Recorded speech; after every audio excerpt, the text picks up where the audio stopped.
Assalamu alaikum wa rahmatullahi wa barakatuh to some of you, and peace out to the rest of you. Hit the share button because the message is more important than the messenger.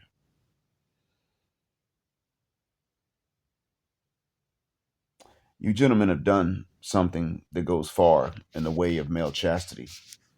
And while I don't think it's going to teach the current generations of adult women a lesson that they need to learn that would make things easier or convenient for you or themselves, I do believe that you still have a chance to change the environment for today's boys that will be tomorrow's men, and for them to capitalize on it.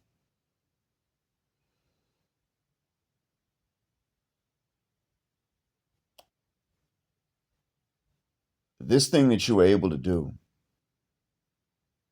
um, is to completely change the dynamics of how these women can go about finding husbands. You are not doing bars anymore. You're not doing clubs. You're not making cold approaches. You're not going to singles events the way you used to. As a matter of fact, hardly at all.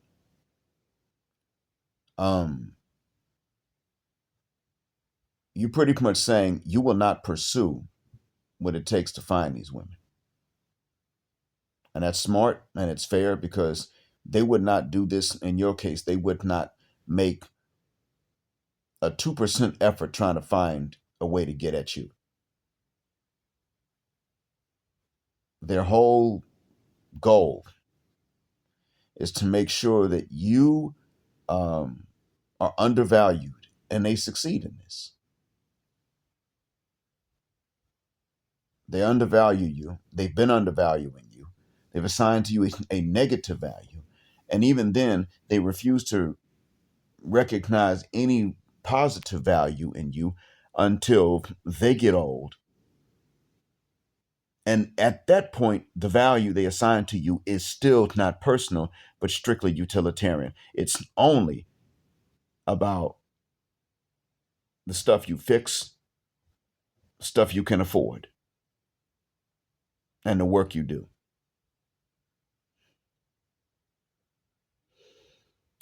They don't respect a furthermucking thing else. And it is evident in this one Wyatt woman that said that she put out, and even that's a problem. The phrasing is, and the psychology behind the phrase is a problem. She said she put out to her husband and he's getting all these things done. And later on, they chewed her out about this. And she said, some wives actually like getting their guts stirred before the sun comes up.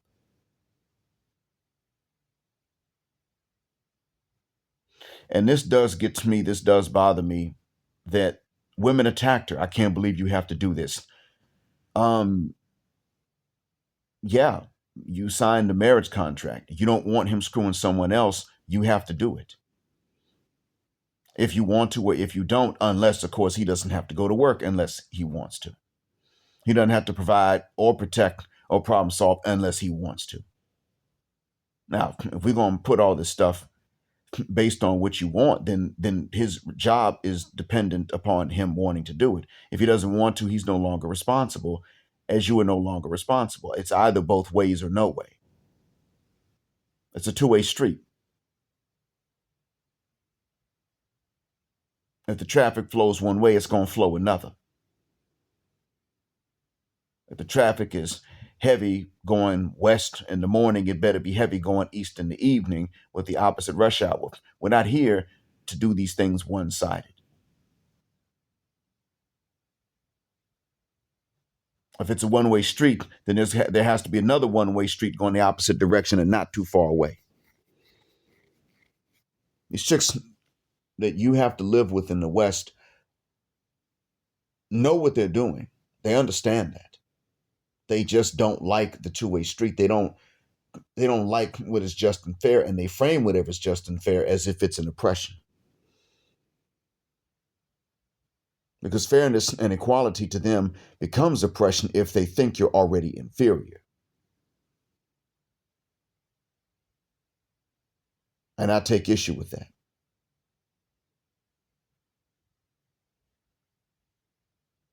And I can't stand when it is that naturally for you, on your behalf, I can't stand when it is that you are only supposed to do that which is not in your best interest ever.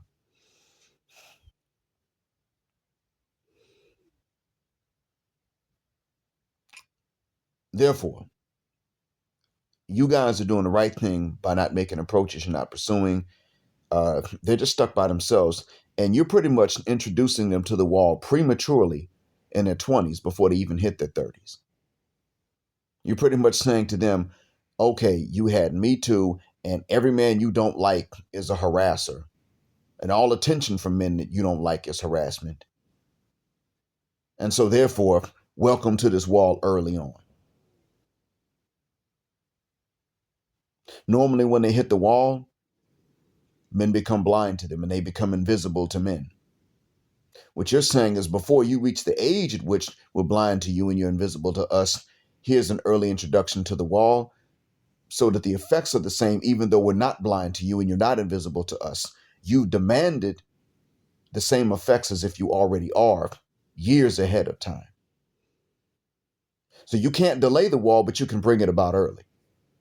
You finally introduced him to a negative that does not have a positive on the flip side. No, you got a time limit, but you can clock out early. You can't delay it, but you can clock out early.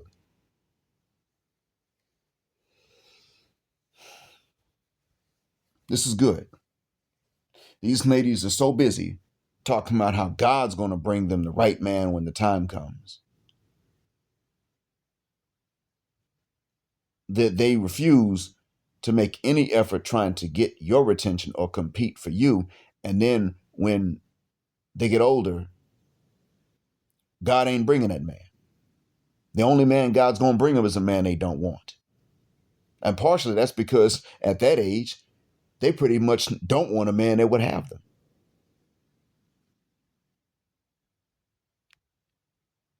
So few men are milfophiles that if they meet one, they think something's wrong with that man.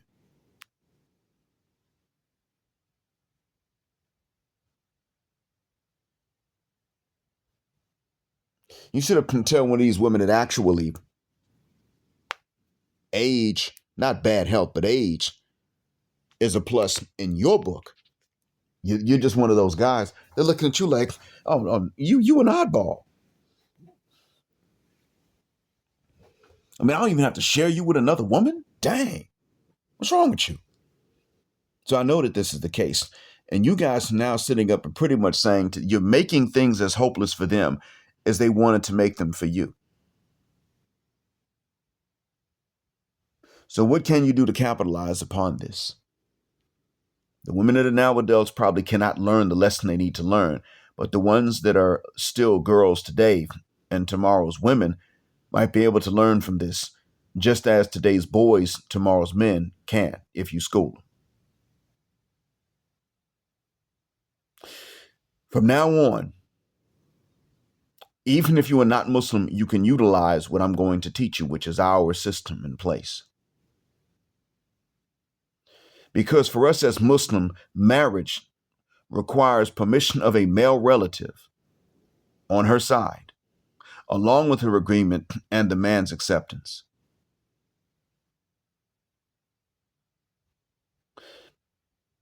That means that you go through some male relative of hers.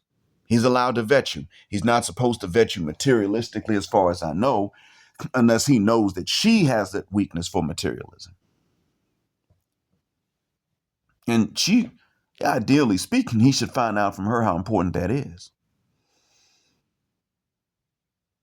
But if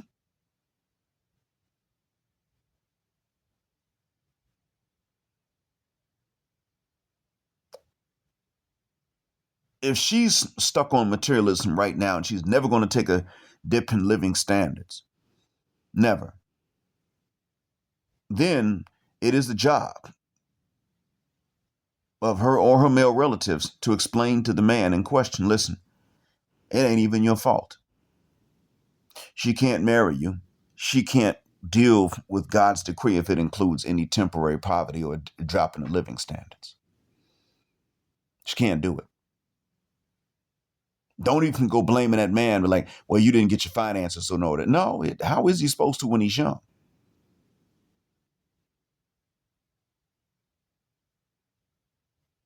But the point is, you got to go through one of them. So since it has to be that way anyway, that's fine. From now on, if these women start saying, what the hell does it take? Then you say to these ladies, this is what it takes. Get us in touch with your dads. As a matter of fact, get your dad, or if your dad ain't capable of doing it, he can't, then get your uncle or your granddad or a male relative that you trust that has your best interest in heart. Get him in touch with us. Don't even be like, listen, go talk to him. Well, I was chilling. You came and bothered me. No, you get him in touch with me. That's what you do.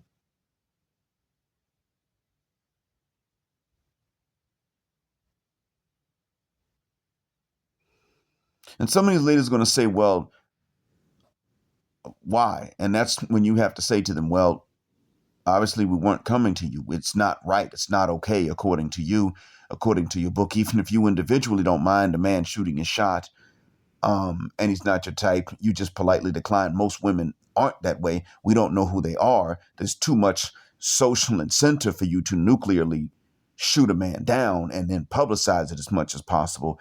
So therefore, and not only that, but if he's not your type, you may scream harassment or something.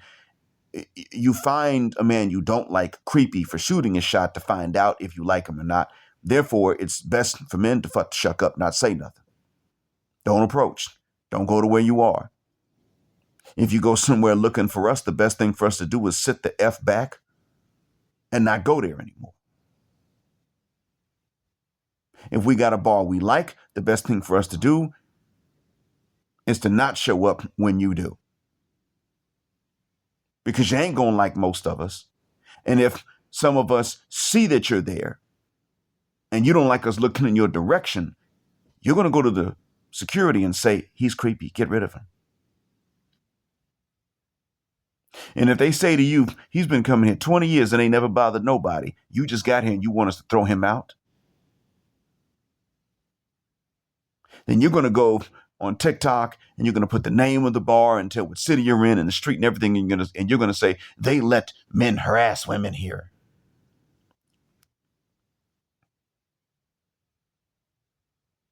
So the best thing for us to do is to stay away. If you're really interested, you get your male guardian in touch with us. Then we'll know you mean well. And that's not a guarantee because a lot of male guardians now ain't nothing but a bunch of nigga simps.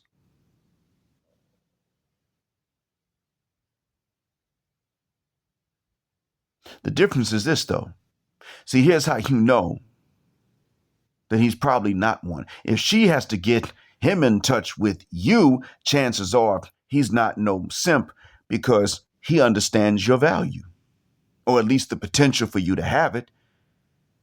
See, a nigga simp that suffers from DLPS is not going to go and get in touch with the man to marry his lady relative.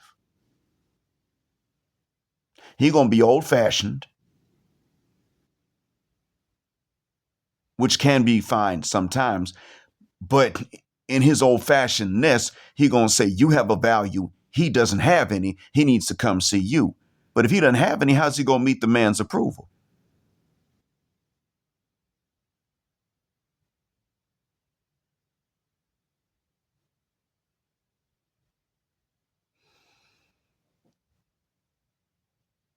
You tell these broads, this is what the hell it's gonna be.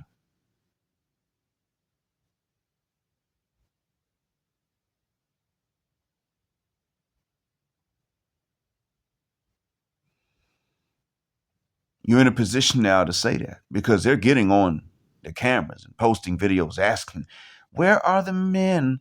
Why aren't they present? They're talking about where to go to get your attention. Go to Home Depot. You do that, these men will start going to Lowe's. Why? Because they don't even believe that you're going to actually get men's attention. They believe that you're going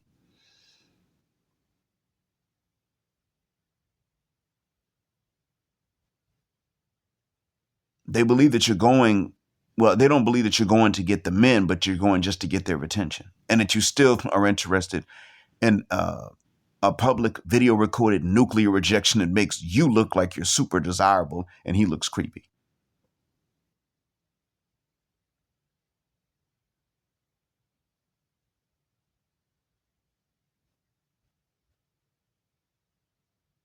They have no reason to trust you, but maybe. See, gentlemen, you're in a position to tell these ladies this. We got no reason to believe that you're really that serious.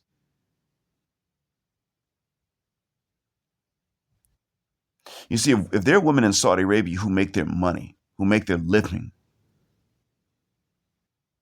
from trying to signal to men that they want these men, and then when these men say something, they file a harassment case against him. And then he has to pay for her to drop the case or forgive or to not report it. If you have women doing this in Saudi Arabia,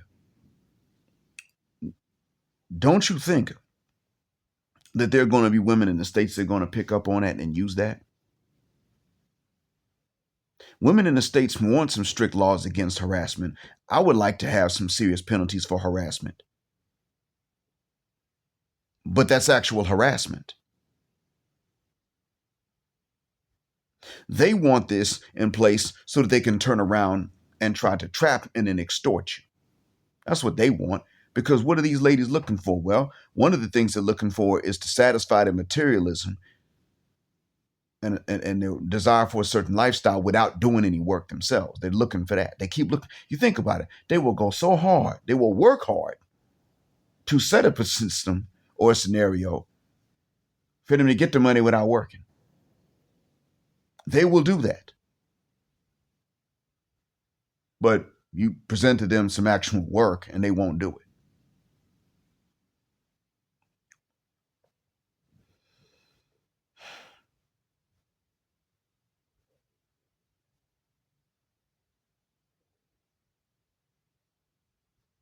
And so therefore, since they're willing to do that, you have to know that it's only a matter of time before these Western niches start learning from the ladies in Saudi Arabia that are willing to do this.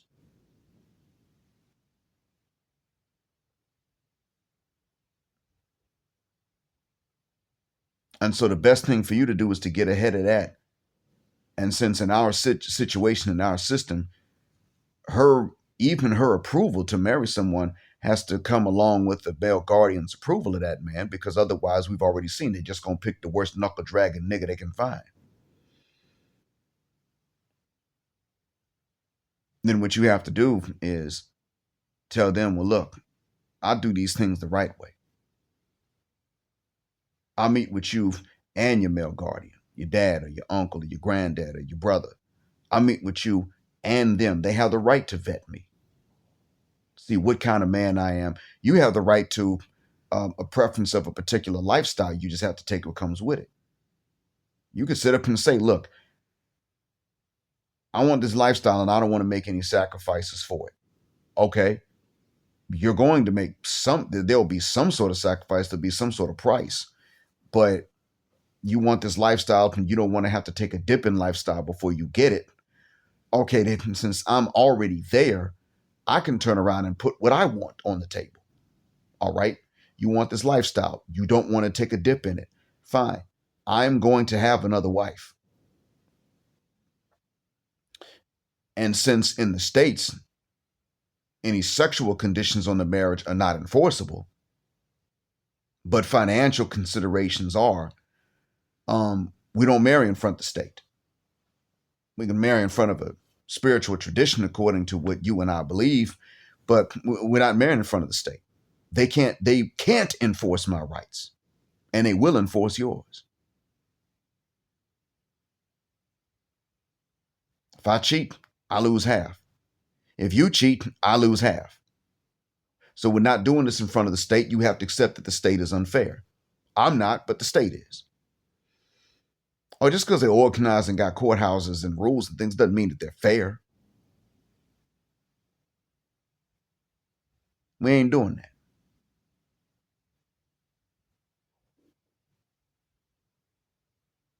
You use this because you have shown that you can stay by yourself. You use that ability to leverage full cooperation that is fair to you and to her.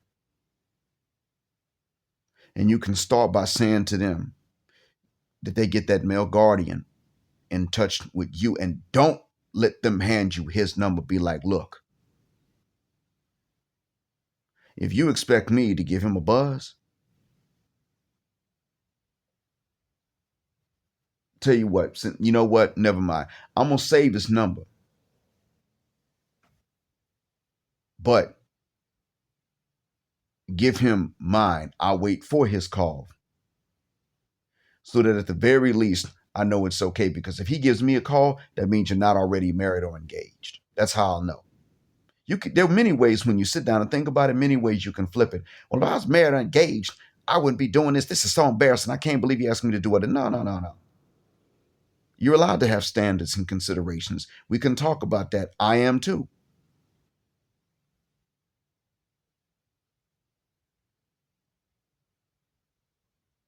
That's all. You doing too much? No, I'm not. If he gives me a buzz, I know that there's not some other man that just talked to him around 2 minutes ago or so. Like, listen, man, can I talk to you and your sister, you and your daughter about marriage? Because somebody could have approached him 20 minutes ago and you don't know. And then I give him a buzz and he thinks you playing games. I'm not trying to get you in trouble with him for that. Besides, you are cute and you may have a lot to offer, but you came to me. Here's why, if you want this to be the case, you get him in touch with me. These are your rights. And I know these are, if you didn't know, I know these are your rights. To my protection, to my provision, to my problem solving as much as possible, to my problem prevention, provided you listen to me. To my procreation, unless you say you don't need that. And women, they don't tell you that. They don't say, look, I don't need that. They'll be 38 years old. The only way they tell you they don't need that is if you want your own kids. Oh, I don't want no more. That's the other thing. Notice that, guys. Look on these dating shows.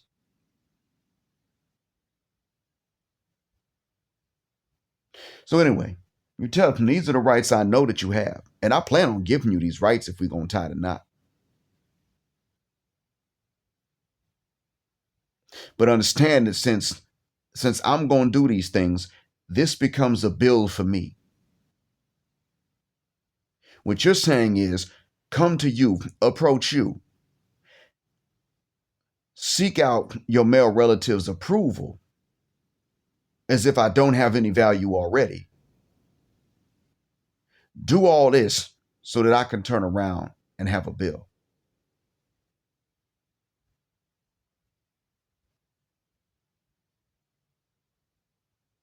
The other thing you could do is, if you have discussion with them, is you could simply say, I'm not going to come to you and your dad.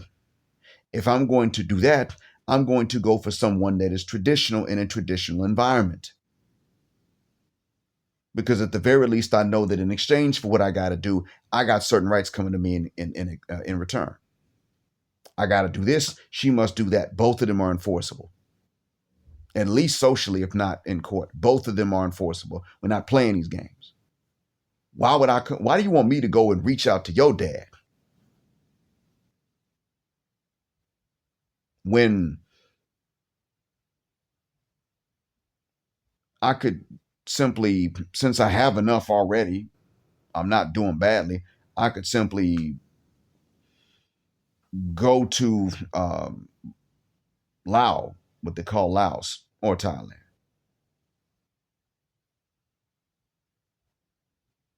I could simply go there, or I could go to Cambodia, And I could go through that particular route to find somebody that is traditional. I could do it that way. Why not?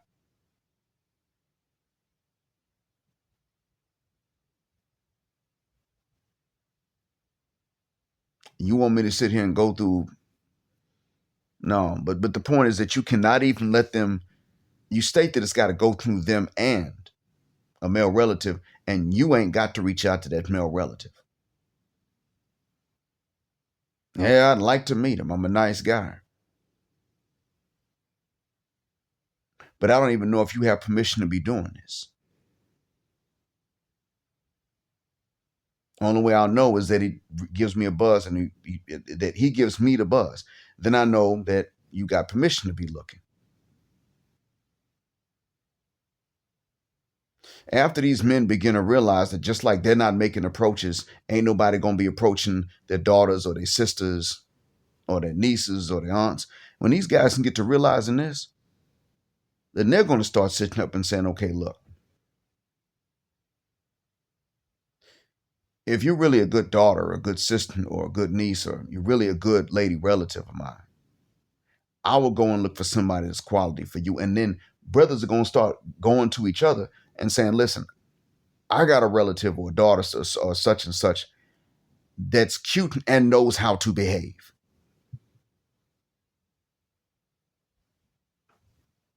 And you'll probably have to do the same thing for some of your lady relatives. But you'll do it because if you love her, you look for someone that's good for her.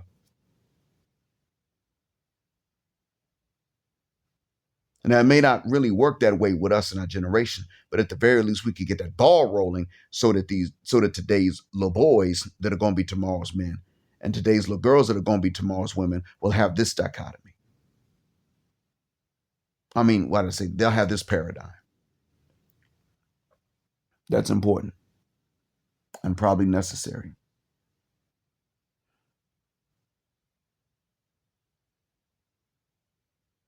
And it's okay for these women to have their types and preferences, but they got to be honest about it. They got to be honest enough to tell the male relatives, dads, or so, what is it? What is the preference? And they're going to have to be mature enough to sit there and take correction about preferences they might have that are no good for them. Dad, you know what? I need to be honest with you. I like tattooed niggas. I like guys you wouldn't approve of. All right, daughter, it's very mature of you and brave of you to sit up here and tell me that. And I'm not going to go looking for that for you. But we're going to fix this. If you can be as mature about fixing it as you were about telling me, then I can find someone for you. Because these are honest conversations that are going to have to be in between these dads or brothers or uncles and these daughters or younger sisters or nieces. Maybe even between a nephew and his aunt. These are some honest conversations that are going to have to be had. You like knuckle dragging niggas. That's not acceptable to bring home.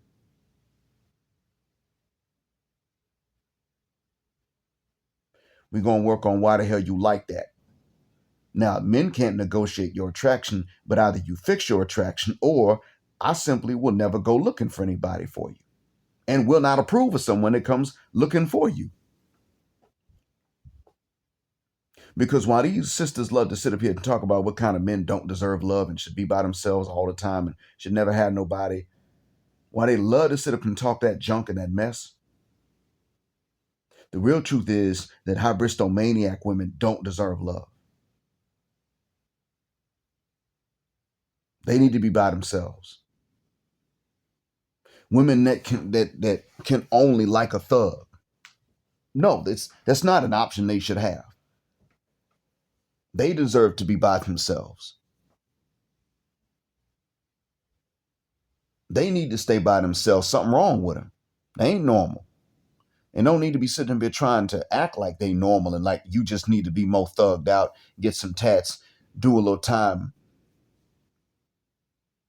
get some gold teeth and some baby mamas. Like you need to do no. These bras are sitting there looking at all the wrong things to which they're attracted and saying, well, I can't help it. You just need to be more like that if you want a shot. No, no, you can help it, and you need to be by yourself till you help it.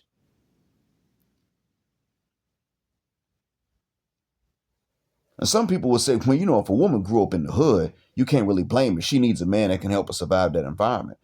Why is it that the hood chicks will at least get to an age where they start looking for the square dudes, even though it's for utilitarian reasons?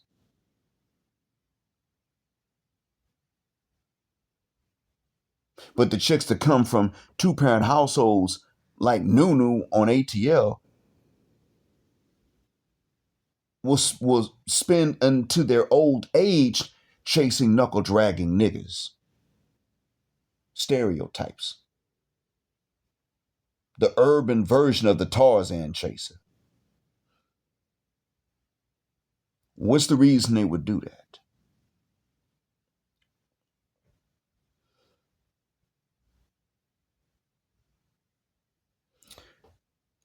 This is one thing that might actually undo or prevent a lot of the damage that these single moms would do to their sons, left to their own vices and devices.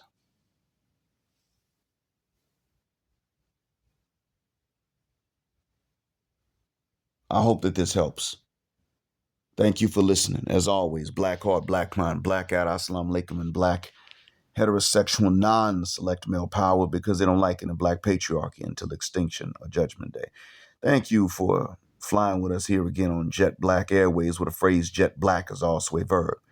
Keep jetting black with us until the wings and the wheels fall off. Gender, justice, forever.